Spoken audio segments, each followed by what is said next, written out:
Topic हमने किया था उसमें जो कुछ नए नोट्स है उनमें क्वेश्चन नंबर 10 और है। मेरे पास जो नोट्स है इनमें क्वेश्चन नंबर 9 तक थे, 10th क्वेश्चन और है जो कि मैंने इसमें ऐड कर दिया है। और आप लोगों के पास भी जिसके पास न्यू होंगे नोट्स उसके पास शायद वो 10th क्वेश्चन ऐड हो भी नहीं है, तो आप लोग इसकी स्टेटमेंट को लिख भी सकते हो। If the roots of a quadratic equation, जिसके पास बुक में नहीं है वो बच्चे नोट कर लें इस क्वेश्चन को। If the roots of a quadratic equation, quadratic equation है हमारे पास 2x² plus 3kx plus 8 is equals to 0। Quadratic जो इक्वेशन है वो अपने पास क्या है भाई, यहां से 2x² plus 3kx plus 8 is equals to 0 है। Are equal, then the value of k is r equal, then the value of k is, options given है अपने पास। ए ऑप्शन है +-2/3, बी ऑप्शन हमारे पास है +-3/2, सी ऑप्शन हमारे पास है +-3/8 और D option हमारे पास है +-8/3। सिंपल है, सभी बच्चे कर सकते हो, कोई प्रॉब्लम नहीं है। इक्वल रूट्स गिवन है तो d इज इक्वल्स टू 0 हो जाएगा। d equals to 0 means b² - 4ac is equals to 0। तो b² - 4ac is equals to 0 use करोगे तो ये बन गया 3k का स्क्वायर माइनस में 4 × 2 × 8 is equals to 0। 9k² is equals to 64 बन जाएगा भाई, मल्टीप्लाई करोगे।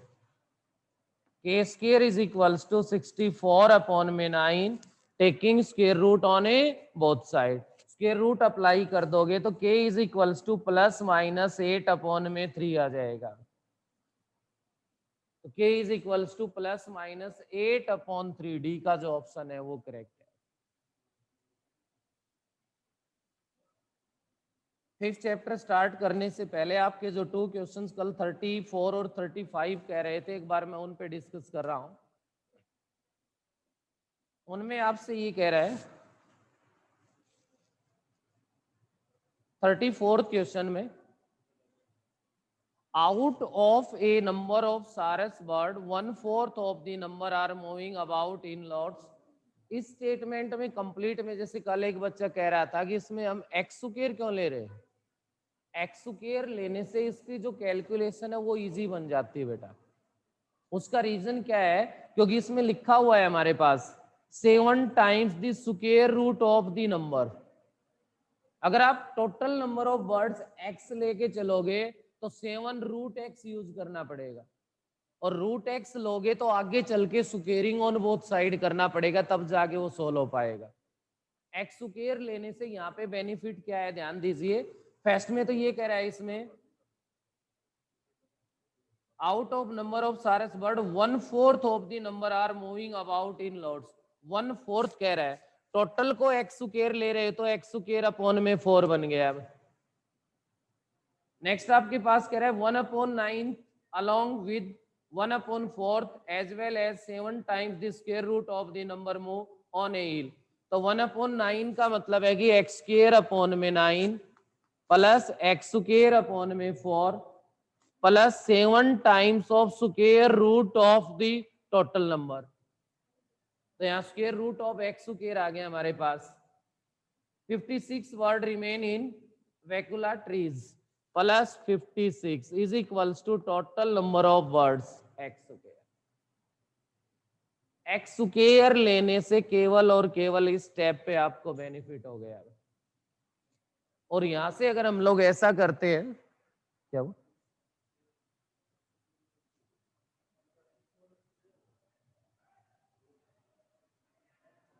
बेटा बेंच दे दो, आप पीछे बैठ जाओ, एक बेल बाद में ले लेना।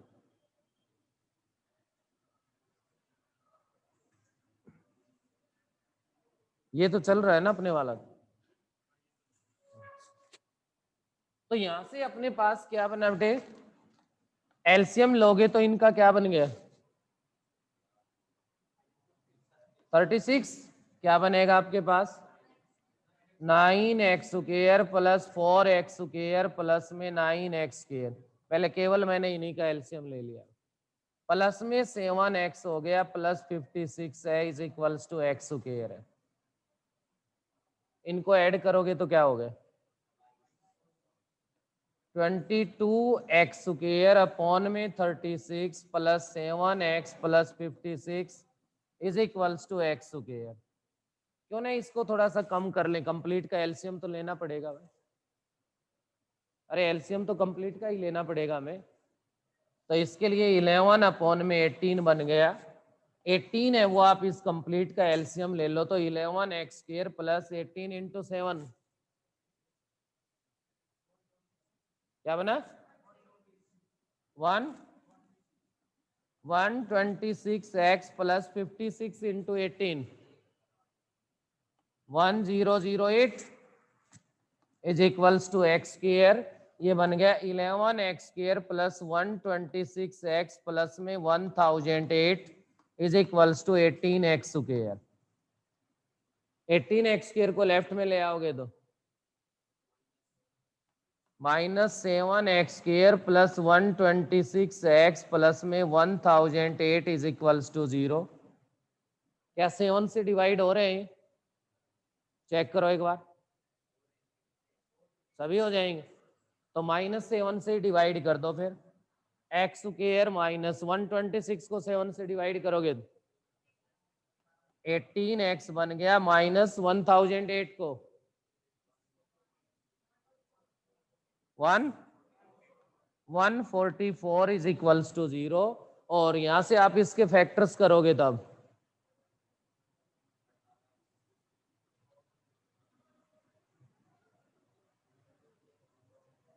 प्रोडक्ट करें तो माइनस का 144 आए और सम करें तो हमारे पास माइनस का 24 और x minus 24 into x minus 6 is equals to 0। यहां से आपके पास आ गया x इज इक्वल्स टू 24 और x इज इक्वल्स टू 6 आ गया। आपने तो टोटल x स्क्वायर लिया है, टोटल को x स्क्वायर लिया है तो 24 का स्क्वायर करोगे तो कितने हो गए 576 और इधर x स्क्वायर करोगे तो 36 हो गए। अब 36 तो पॉसिबल है नहीं क्योंकि 56 तो रिमेनिंग ही कह रहा है ये सब कुछ होने के बावजूद भी, तो टोटल तो 36 पॉसिबल है ही नहीं। तो यहां से टोटल बनेंगे आपके 576। उसमें इतना बनेगा बेटे ये सारी टर्म्स x में रहेंगी, ये रूट x में रहेगा। फिर आपको या तो रूट x को y पुट करना पड़ेगा, जहां x है उसको y स्क्वायर की टर्म में लिख के y की वैल्यू फाइंड कर दोगे और वो आपके पास उसका आंसर बनेगा। इसमें एक बच्चा कल 35 का बता रहा था, ध्यान दीजिए, बिल्कुल सिंपल क्वेश्चन है। इसमें ये कह रहा है if n is an integer such that n cross n is equals to n plus 1। n है वो इंटीजर है और n cross n is equals to n plus n, then the number of such number n। ये कह रहा है n के ऐसे कितने नंबर्स होंगे पॉसिबल नंबर। तो यहाँ एक तो डायरेक्ट ट्राई करके कोई बच्चा बता सकता है, वो अलग ऑप्शन है। ट्राई नहीं भी करे तो डायरेक्ट सॉलिड ऑप्शन भी है, n square minus 2n is equals to 0। n into N N square हो गया, n प्लस n 2n हो गया, तो n square minus 2n is equals to 0 बन गया। n को मैंने कॉमन ले लिया, n minus 2 is equals to 0। तो ये ट्रू कब है जब n इज इक्वल्स टू 0 है और n इज इक्वल्स टू 2 है हमारे पास। तो n की वैल्यू 0 और 2 कितनी वैल्यू हुई 2 वैल्यूज आ गई।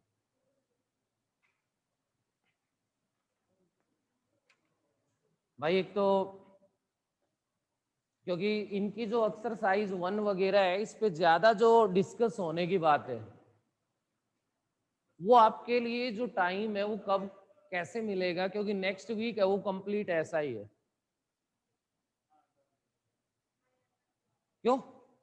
क्योंकि अब की बार तो आपका क्या है माइनर है और नेक्स्ट मंडे को उससे नेक्स्ट जो मंडे आएगा उसको मेजर टेस्ट है।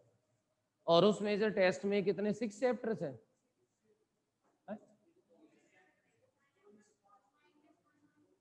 अरे तो इनमें माइनर 1 और माइनर 2 में जो चैप्टर्स आए हैं वो आपके नेक्स्ट मेजर टेस्ट होगा उसमें आने हैं।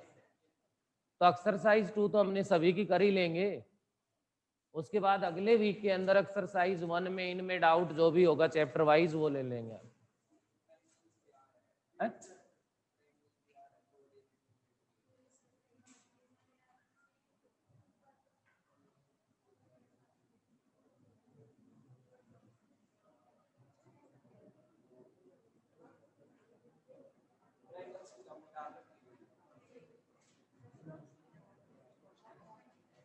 चलो ठीक है, कोई नहीं है। तो अब इसके बाद अपने पास एपी का जो टॉपिक है प्रोग्रेशन के नाम से, जहां अर्थमेटिक प्रोग्रेशन है वो एपी है, ज्योमेट्रिक प्रोग्रेशन है वो जीपी है, हार्मोनिक प्रोग्रेशन है वो एचपी है। मेनली अपने पास आप लोगों ने क्वेश्चन रिवाइज भी किए होंगे, 10 क्वेश्चन गिवन है जो प्रीवियस ईयर्स के हैं। उनके अंदर कहीं भी हमारे पास मेनली डायरेक्ट किसी एक आध क्वेश्चन में हम लोग अर्थमेटिक मीन और जियोमेट्रिक मीन का यूज तो करेंगे, अगर उनको छोड़ दें तो केवल और केवल अर्थमेटिक मीन एपी का यूज हो रहा है हमारे पास यहाँ पे, मतलब जीपी का या एचपी का तो कहीं यूज ही नहीं। रिजल्ट्स हैं उनको याद रखने में कोई बुराई नहीं है, आप लोग उनको जरूर याद करें, चाहे वो जीपी का रिजल्ट हो, चाहे वो एचपी का रिजल्ट हो, और चाहे वो आपके पास एपी का रिजल्ट हो। यहाँ में एक्सरसाइज 2 है आपकी, उसको सोल्व करवा रहा हूँ। फर्स्ट क्वेश्चन गिवन है आपके पास, the sum of the third and seven term of an AP is 6। AP की आपके पास ये कह रहा है थर्ड और सेवंथ टर्म का जो सम है वो आपके पास 6 के इक्वल गिवन है।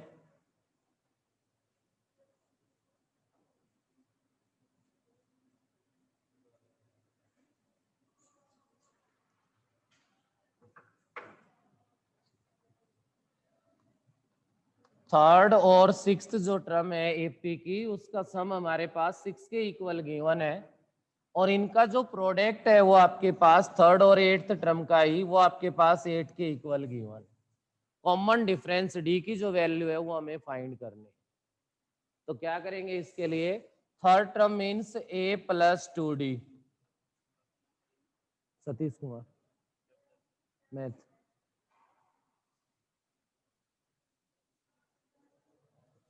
तो यहां से अपने पास जो सिक्स्थ टर्म सेवन टर्म है, थर्ड एंड सेवन, चलो कोई नहीं 7 ले लो, ए प्लस 2d 7 टर्म है तो ए प्लस में 6d इज इक्वल्स टू 6 हो गया। ए प्लस ए हमारे पास 2a प्लस में 8d इज इक्वल्स टू 6 आ गया। 2 से बोथ साइड डिवाइड कर दो, a plus 4d is equals to क्या हो गया 3 बन गया। a इज इक्वल्स टू मैंने यहां से लिख दिया 3 माइनस में 4d, क्योंकि हमें तो d की वैल्यू फाइंड करनी है। अब जो प्रोडक्ट वाला रूल है उस पे आ जाइए आप, a प्लस 2d इंटू में a plus 6d is equals to 8। आपका जो a है वो किसके इक्वल है, 3 माइनस 4d पुट कर दो जहां भी a है वहां a के प्लेस पे आप 3 माइनस में 4d पुट कर दोगे, प्लस में 2d है, a के प्लेस पे 3 माइनस में 4d पुट कर दोगे आप, और प्लस में 6d है इज इक्वल्स टू 8। क्या बना हमारे पास 3 माइनस 2d, और इंटो में अपने पास बन जाएगा 3 plus 2d is equals to 8। Left में आप लोगों के पास बन गया बेटे a minus B into A plus B, जो कि इक्वल होगा हमारे पास A square minus B square के 9 minus 4d square is equals to 8। Minus 4d square is equals to minus का 1, माइनस से माइनस कैंसिल हो गया, D square is equals to 1/4, taking square root on both side, D is equals two plus minus 1/2। तो यहां से इसका जो option आप देख पा रहे हो बेटे सी का जो ऑप्शन है वो आपके पास करेक्ट ऑप्शन बन रहा है। कर लेंगे इसको। नेक्स्ट अपने पास क्वेश्चन नंबर सेकंड है, सम ऑफ ऑल 2 डिजिट नंबर्स।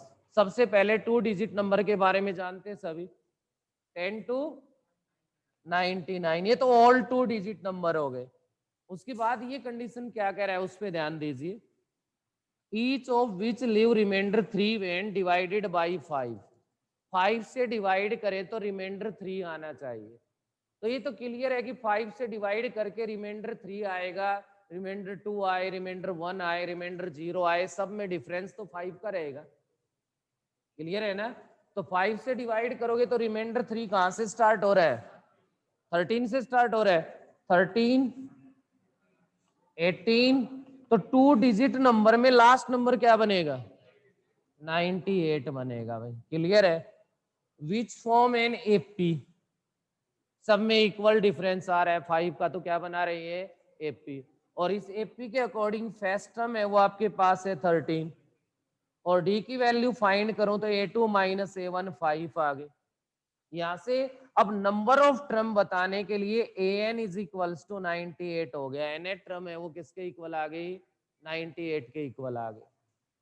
तो nth टर्म 98 के इक्वल है, तो a plus n minus 1 into D is equals to 98।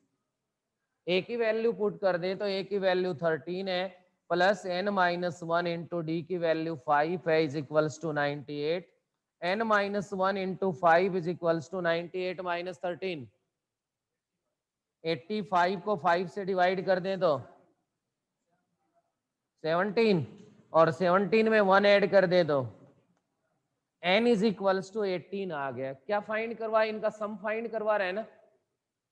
तो इससे तो नंबर ऑफ टर्म्स मिली हमें 13, 18, ऐसे 23, ये जो टर्म्स बनी है ये टोटल कितनी टर्म्स बनी है? 18 टर्म्स बनी है। तो सम के लिए फॉर्मूला जानते ही हो आप लोग, Sn is equals to n upon में 2 into 2a plus n minus 1 into D. n की वैल्यू 18 पुट कर दो, S18 is equals to 18 upon में 2 इंटू 2a, a की वैल्यू 13 है तो 26 हो गया, प्लस n की वैल्यू 18 है तो 18 माइनस 1 17 हो गया, इंटू डी की वैल्यू 5।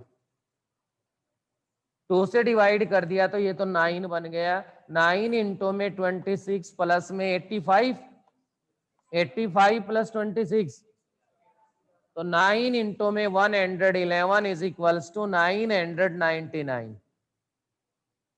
ये आपके पास उन नंबर्स का सम बन गया जो कि आपका बी का ऑप्शन है, यहाँ पे क्या बनेगा? करेक्ट ऑप्शन बनेगा।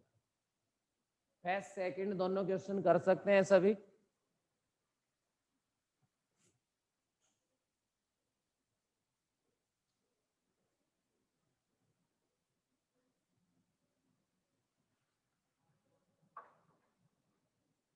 अभी नेक्स्ट थर्ड क्वेश्चन पे आइए आप। If a1 a2 a3 a4 so on a19 are the first 19 terms of an AP, and a1 plus में a8 plus a12 plus a19 is equals to 224, ये given है भाई। उसके बाद आपसे कह रहे हैं then find sigma I is equals to 1 to 19 AI is equals to,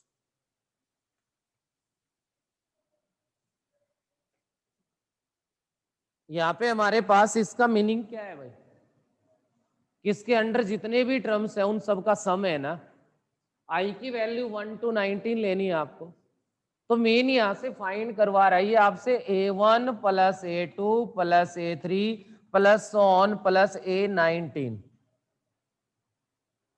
आपसे इन 19 टर्म्स का सम फाइंड करवा रहा है। क्लियर है?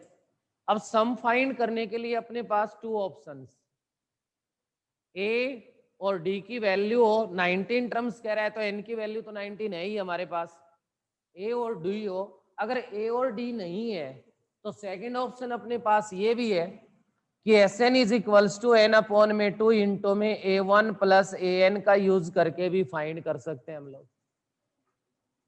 अब यहाँ बात 19 टर्म्स की चल रही है तो S19 के लिए हम लोग ये रिजल्ट भी यूज कर सकते हैं, 19 अपॉन में 2 इंटू A1 प्लस A19। क्यों भाई? अब जब ये गिवन है तो यहां से कुछ ना कुछ हमें मिलने की उम्मीद है। अगर आपको एपी की प्रॉपर्टी याद हो, क्या भाई, एपी की प्रॉपर्टी अगर याद हो तो एपी में ये कहता है कि sum of equidistant from beginning and end is always equal to first and last term. एक एपी के अंदर कितने भी टर्म्स हो, तो ये कह रहा है सम ऑफ इक्वी डिस्टेंस टर्म। आपने ये 8 का मतलब बिगिनिंग से ये 8th टर्म है। कौन सी टर्म है भाई? 8th है। अगर एंड से आप 8th टर्म लोगे तो एंड से 8th टर्म 12 है। काउंट करके देख लो, से चेक कर लो, काउंट करके देख लो। मैं आपके सामने ये कह दूं कि कोई भी एक एपी है जिसमें A1 A2 से लेकर के और A98 टर्म है, भाई मैंने 98 लिख दी, तो उसके लिए रूल है कि फर्स्ट टर्म और लास्ट टर्म का सम इक्वल होगा equi distance term from beginning and and. अगर बिगिनिंग से थर्ड टर्म ले रहे हो आप लोग, थर्ड टर्म ले रहे हो, तो एंड से थर्ड टर्म क्या बनेगी? 98, 97, 96 बनेगी भाई। 95 कैसे बनेगी बता मेरे? ये ऐसे डाउट में आने की जरूरत नहीं है। फर्स्ट और लास्ट टर्म का सम कितना हुआ? अरे 99 हुआ ना। अगर ये 3 ले रहे हो तो 99 में से 3 को सब्ट्रैक्ट करके लिख दो, वही टर्म आ जाएगी। आप चाहे इसके लिए देख लो A1 और A99, क्योंकि टर्म ही टोटल 9 मतलब 19 कह रहा है। 19 टर्म्स टोटल है, तो ये 1 और 19 20 हुआ ना। 8 और 12 का सम देख लो कितना हुआ। तो यहां से क्या रिजल्ट सीखने को मिला आपको कि A1 प्लस A19 है वो इक्वल होगा किसके? A8 प्लस A12 के। जब ये इक्वल है तो मैं A8 प्लस A12 को A1 प्लस A19 लिख सकता हूं। A8 प्लस A12 को मैं A1 प्लस A19 लिख सकता हूं। तो जब इसको मैं A1 प्लस A19 लिखूंगा तो ये डबल हो गए, और डबल हो गए तो यहां से क्या रिजल्ट मिला आपको? ट्वाइस ऑफ A1 प्लस में A19 इज इक्वल्स टू 224 है। 2 से डिवाइड कर दिया तो किसके इक्वल आ गया? 112 के इक्वल आ गया। तो ये फॉर्मूला अप्लाई कर दो बेटा। 19 अपॉन में 2 इंटू में 112, A1 प्लस A19 की वैल्यू 2 से डिवाइड करोगे तो किस पे डिवाइड हो गया? तो 19 को 56 से मल्टीप्लाई कर दो, 1064, ये आपका आंसर बन गया। तो यहां से जो ये रूल है आपका, ये याद रखने की जरूरत। Sum of equidistant term from beginning and end is equal to sum of first and last term. Clear है? नेक्स्ट अपने पास आगे बढ़ता हूं भाई। क्वेश्चन नंबर अपने पास 4th है। The sum of 18 consecutive natural number is a perfect square. 18 consecutive natural numbers, the smallest possible value of this sum। ये कह रहा है उस सम की स्मॉलेस्ट पॉसिबल वैल्यू है वो हमें बतानी है भाई।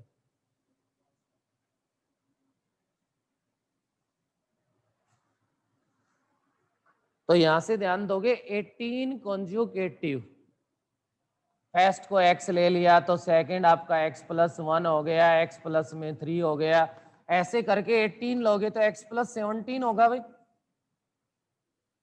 देखो 18 हो गए कि नहीं पूरे?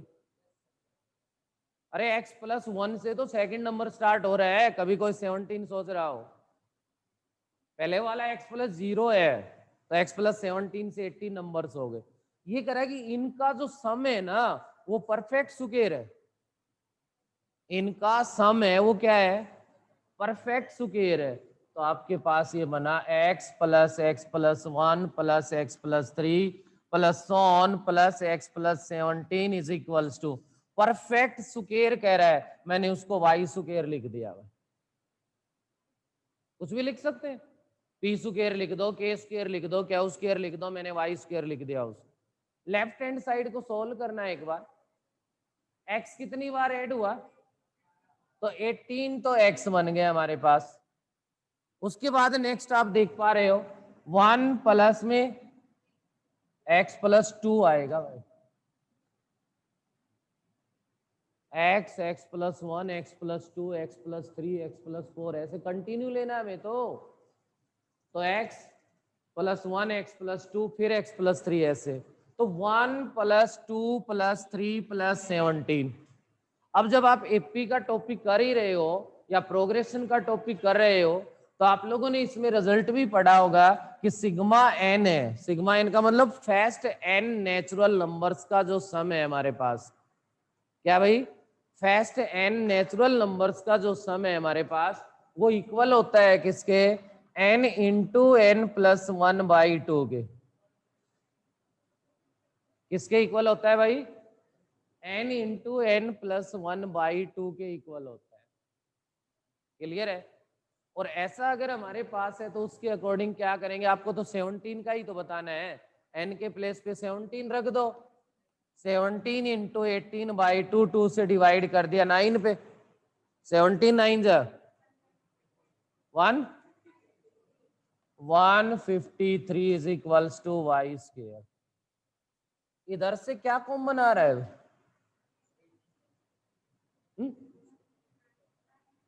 9 आ रहा है, साफ दिख रहा है। ये 17 इंटू 9 है, 9 इंटू 2 है, 9 कॉमन आ गया, क्या रह गया, 2x plus 17 is equals to Y square. यहां से क्या मिला हमें, 9 है वो तो परफेक्ट स्क्वायर है भाई, तो इसका मीनिंग ये हुआ 2x plus 17 is also a perfect square. अब ये परफेक्ट स्क्वायर कब होगा, आप सबसे पहले x की वैल्यू 1 ट्राई करोगे, x की वैल्यू 1 लेने से 19 हुआ नहीं बना भाई। नेक्स्ट x की वैल्यू 2 लेंगे हम,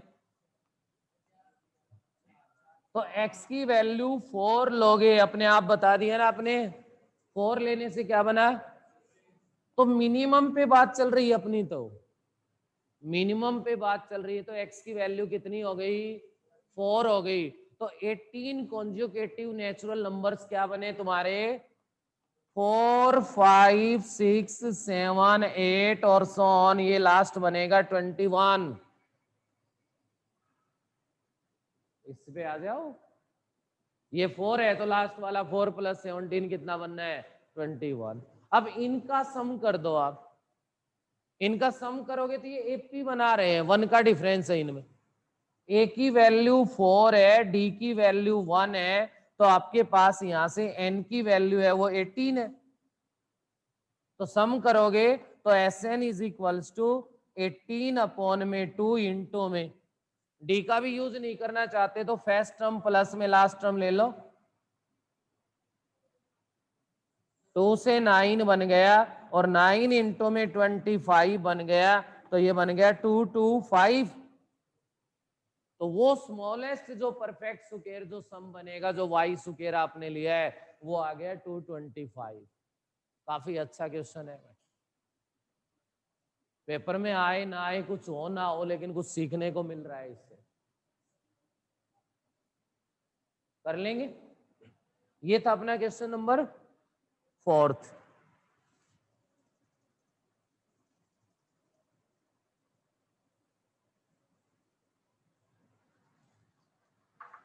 अभी नेक्स्ट अपने पास क्वेश्चन नंबर 5 है। 4th वाला भी 3rd वाला भी हरियाणा एनटीएससी में आया हुआ था। क्वेश्चन नंबर 6 है, वो भी हरियाणा एनटीएससी में है भाई। 7 भी है, पहले 5th पे ही काम करते हैं।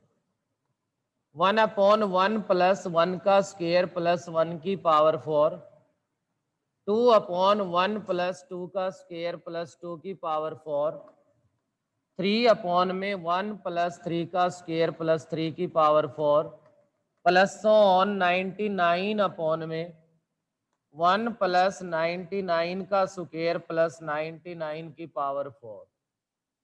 दिस सम वैल्यू फाइंड करवा रहा है और आपके पास 4 ऑप्शंस गिवन है। और ये कह रहा है कि वो वैल्यू किसके बीच कहाँ पे लाई कर रही है, आपको ये ऑप्शन बताना है। किस किस बच्चे को ये क्वेश्चन आता है, हाथ उठाएं। किस किस बच्चे को ये क्वेश्चन आता है भाई, मैं ये पूछना चाह रहा हूं। चलो कोई बात नहीं, यहां से सीखिए आप। सबसे पहले लिखोगे let an be the nth term of given series. देखो इसको एपी नहीं कह सकते, हमें नहीं पता ये एपी। प्लस के साइन यूज हो रहे हैं तो ये सीरीज है, कोमा लगते तो ये सीक्वेंस थी। Let an be the nth term of given a series. अब आप nth टर्म कैसे ऑब्जर्व करोगे, ध्यान दीजिए। फर्स्ट टर्म में 1 है, 2 है, 3 है, 99 में 99 है। तो मैं अगर nth टर्म बनाने जा रहा हूं तो क्या लिखूंगा मैं, n।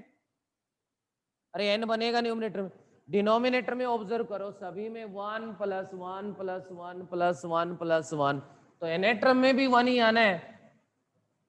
सेकंड नंबर को ऑब्जर्व करो, ऊपर 1 था तो 1 का स्क्वायर है, 2 है तो 2 का स्क्वायर है, 3 है तो 3 का स्क्वायर है, ऐसे ही 99 है तो 99 का स्क्वायर है। तो आपके पास n का स्क्वायर बन गया। सेम कहानी पावर 4 के लिए रिपीट हो रही है, तो n की पावर 4 होगी। जो भी सीरीज अपने पास गिवन है उसकी nth टर्म बन गई है।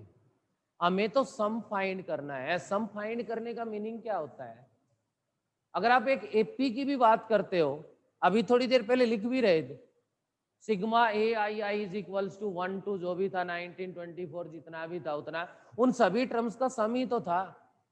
तो आप इसका जब सम लिखोगे तो एस एन का मीनिंग है कि सिग्मा ए एन होता है। I is equals to 1 to n लिख दो, ए आई की फॉर्म में लिख दो आप, या ए एन लिख दिया मैंने। आप ए एन का मीनिंग है सिग्मा ए एन का A1 + A2 + A3 है। तो आप लोग इसको लिखोगे तो ये लिखा जाएगा सिग्मा n अपॉन में 1 + n square + n raise to the power 4।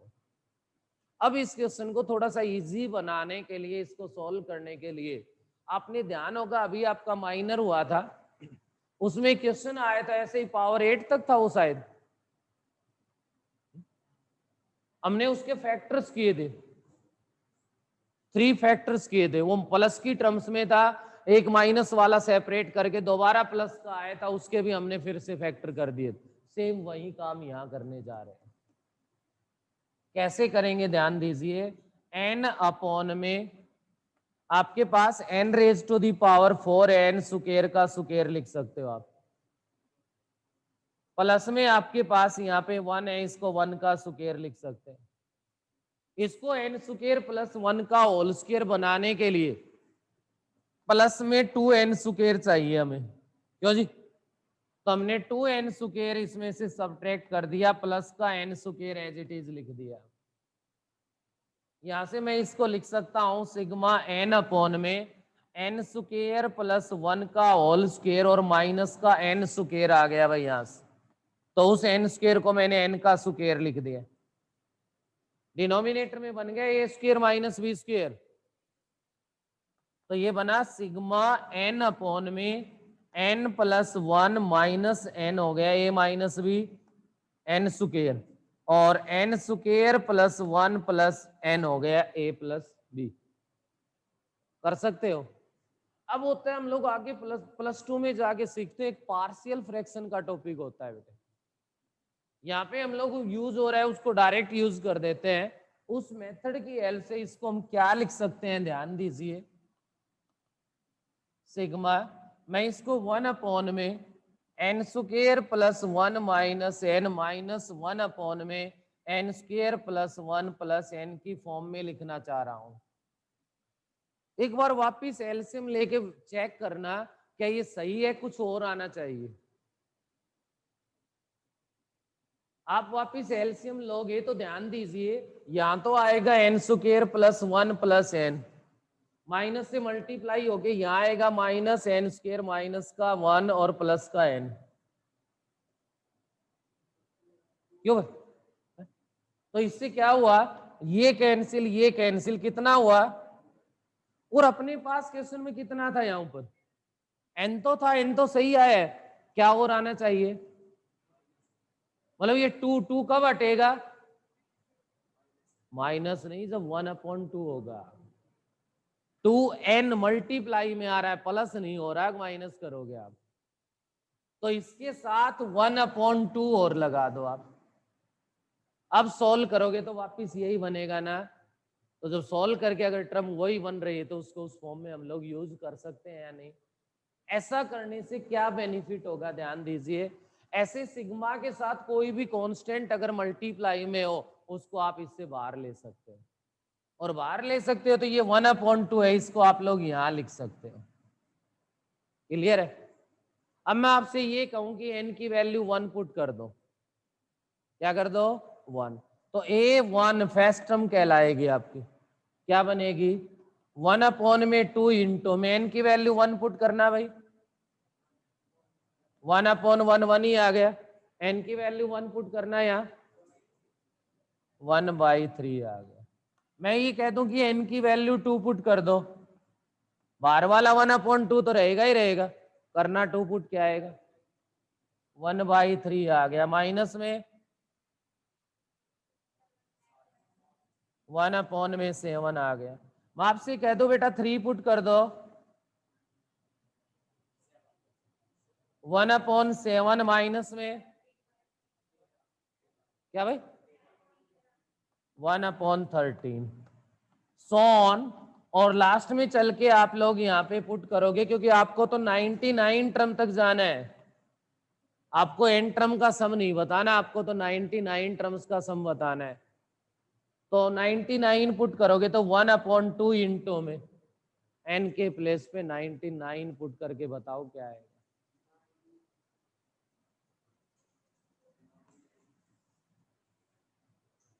Rohit pen चला ले बेटा।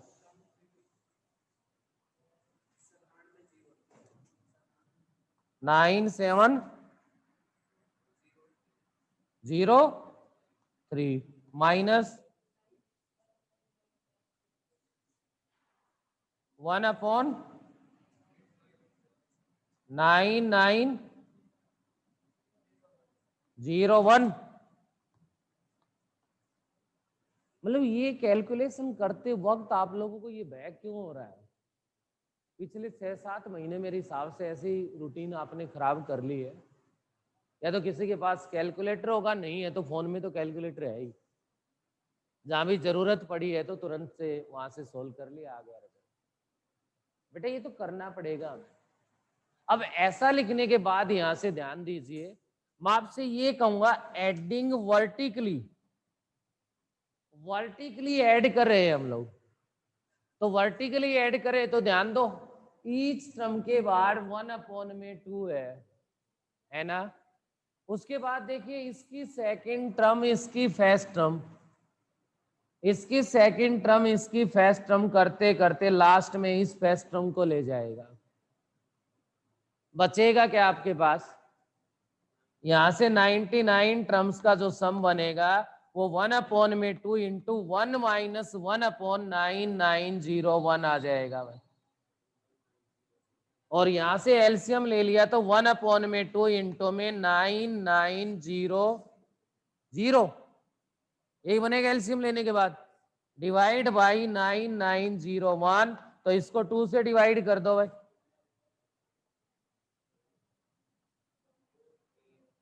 4950 डिवाइड बाई 9901। चेक कीजिए क्या कोई ऑप्शन है हमारे पास?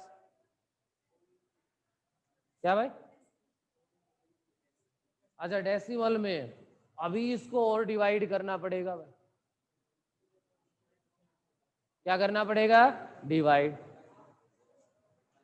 तो डिवाइड करोगे तो 0 पॉइंट, क्योंकि ऑप्शन भी हमारे पास सभी किसमें है भाई, 0.46 से लेकर के 0.50 तक है मैक्सिमम। 0.4 तो आना ही आना है, मेन जरूरत है उससे अगले डिजिट की, सेकंड वाले की। तो सेकंड डिजिट हमारे पास जो भी जहां पे आएगा उसके अकॉर्डिंग आपका आंसर बनेगा। और इसको सॉल्व करोगे तो जहां तक मेरा ध्यान है 0.49 समथिंग आएगा। क्या आएगा? 0.49 समथिंग आएगा, जो कि 0.49 और 0.50 के बिटवीन है, वो लाई करेगा।